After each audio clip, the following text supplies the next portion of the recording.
Yes, I do.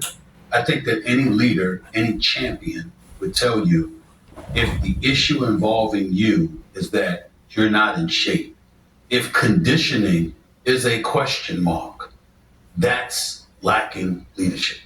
There is no question about it. There's no way around it. I have never met any. I'm just little old scribe, Joe. You understand? That's been covering sports for 30 plus years.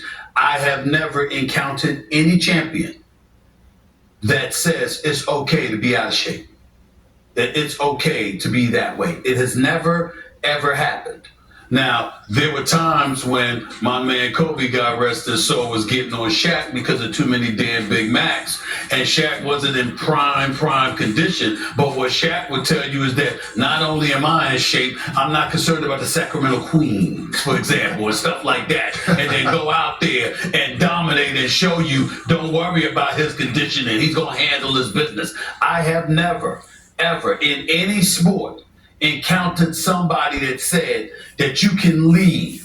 You, first of all, you'll have a problem winning if you ain't in shape, because fatigue makes cowards of us all. We all know this. But secondly, but to not be in shape when you are a champion, when you are a great player, devoid of a championship, and people are looking at you and your conditioning is a factor, they respect your skill set, they respect your greatness, but they're also a bit salty that you're not in shape, because when you're not in shape, you can't possibly be maximizing your talent, because the fatigue compromises your ability to maximize it. You can't do it. So I would tell you that's a leadership issue. If you are any kind of great player, great at anything, in any profession that requires conditioning, and you lack it, you have a leadership problem.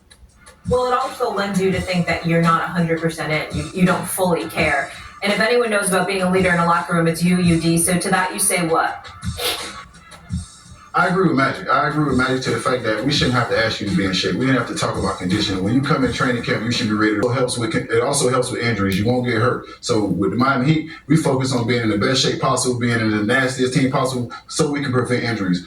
But what I will say about Luka is, what you don't know is what you don't know. And he's been able to have a whole lot of success not being in shape.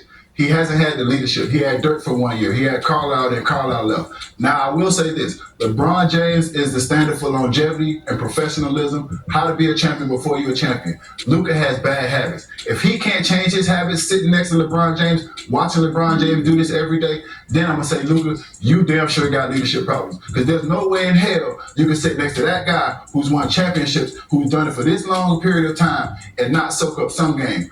Only thing I've done for being a leader is I've taken things from Shaq. I've taken things from Alonzo Mourning. I've taken things from Dwayne Wade. I've taken things from Penny Hardaway. I've taken things from Gary Payton.